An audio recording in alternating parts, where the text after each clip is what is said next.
Pemerintah Kabupaten Wonosobo menegaskan komitmennya untuk memperkuat peran pilar-pilar sosial sebagai ujung tombak penanggulangan kemiskinan. Bupati Wonosobo, Afif Nur Hidayat, menyatakan dukungan penuh terhadap arahan Menteri Sosial RI Saifullah Yusuf, Gus Ipul, dalam memperkuat sinergi dan pendataan di lapangan. Kami pastikan tidak ada warga yang tertinggal dari layanan pendidikan, sosial, dan ekonomi. Ini bukan sekadar soal angka kemiskinan, tapi keadilan sosial, tegas Afif saat mendampingi kunjungan kerja Mensos di Pendopo Selatan, Minggu, 1 Juni 2025. Afif menyebut, pilar sosial seperti pendamping PKH, TKSK, Tagana, Karang Taruna, dan lainnya adalah garda terdepan pemberdayaan masyarakat. Pemkab akan terus mendukung mereka agar mampu memastikan intervensi pemerintah benar-benar tepat sasaran. Sementara itu, dalam kunjungannya, Mensos Gus Ipul juga mendorong agar Wonosobo bisa menjadi model nasional pengentasan kemiskinan, terutama melalui program unggulan sekolah rakyat, serta pemutakhiran data tunggal sosial ekonomi nasional, DSETSEN. Ia menjelaskan, sekolah rakyat menjadi strategi konkret Presiden Prabowo Subianto untuk memutus mata rantai kemiskinan antar generasi. Bukan hanya menyediakan akses pendidikan bagi anak-anak dari keluarga miskin ekstrim, tetapi juga sebagai sarana keadilan sosial. Datangi rumahnya, pastikan datanya, foto dan dokumentasikan, ini bagian dari uji petik verifikasi lapangan, kita harus punya data yang akurat agar intervensi lebih tepat sasaran, pintanya. Selain itu, pentingnya memperbarui data tunggal sosial ekonomi nasional, DSETSEN, sebagai fondasi utama intervensi sosial yang adil dan tepat.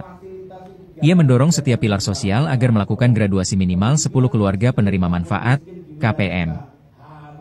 Setiap tahun, bukan hanya sebagai pencapaian administratif, melainkan sebagai tradisi pemberdayaan. Ukur keberhasilan bukan dari banyaknya bansos yang disalurkan, tapi dari berapa keluarga yang mandiri, kita dorong mereka dari penerima bantuan menjadi pelaku perubahan ekonomi, tambahnya. Sesuai arahan Presiden RI, kemiskinan ekstrim menjadi 0% pada 2026 dan kemiskinan umum turun di bawah 5% pada 2029. Ia berharap daerah mampu menerjemahkan visi nasional ini secara konkret di lapangan. Bisa bersama Pak Gubernur, Pak Bupati untuk koordinasi bersama pilar-pilar sosial di sini agar ke depan kita punya langkah yang sama, seragam, mengikuti arahan Presiden. Kita semua tahu Pak Gubernur, Pak Bupati semuanya sudah sejalan dengan visi Presiden, sehingga kita tinggal menerjemahkan di lapangan.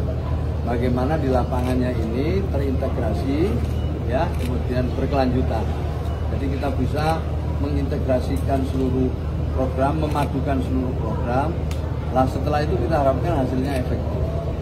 Nah, untuk itu semua maka harus dimulai dari awal, datanya sama dulu.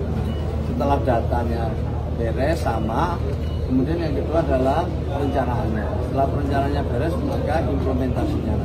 Setelah itu baru monef. Kita harapkan nanti outcome-nya pada akhirnya itu bisa dirasakan oleh masyarakat. Saya percaya ya, dengan visi misi Pak Gubernur, ya khususnya Pak Bupati, insya Allah nanti kita pertajam kegiatan di setiap daerah.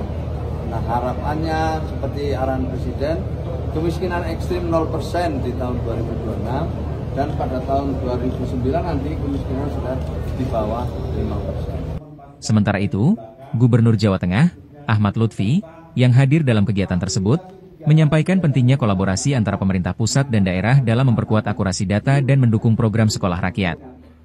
Lutfi menambahkan, angka kemiskinan di Jateng per September 2024 masih di angka 9,58%, untuk itu berbagai upaya terus dilakukan melalui integrasi program seperti bantuan sosial desa miskin, penanganan anak putus sekolah, hingga pembangunan rumah layak huni. Ia menekankan pentingnya sinergi, khususnya dalam hal penyamaan data dan pelibatan seluruh komponen masyarakat. Memang di Jawa Tengah kita punya integrasi program dengan pemerintah pusat, pemerintah kabupaten dan desa. Di antaranya adalah bagaimana bantuan sosial. Jadi desa miskin ini kita intervensi dari provinsi. Dinas-dinas kita terjunkan. Apa kualifikasinya desa miskin?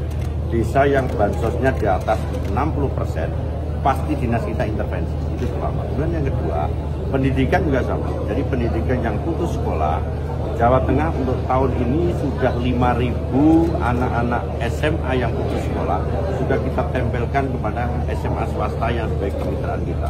Dan ini kita laksanakan secara bersama-sama. Yang ketiga terkait dengan rumah. Jadi RTLH 1 KK 1 rumah layak huni sudah kita hitung per rumah itu adalah 20.000. Untuk tahun ini 17.000 rumah. Jadi Sumat pun datanya dari Kemensos, sehingga kami tadi berharap sehingga kolaborasi dengan pemerintah pusat terkait data ini sangat penting, sehingga intervensi pembangunan di wilayah kita khusus miskin ekstrim dan kita akan kita lakukan bersama-sama, termasuk penyiapan daripada sarana jenis sekolah rakyat sebagaimana program dari Pak Pemerintah. Hal ini masing-masing kabupaten sudah mengajukan dan sudah dilakukan verifikasi.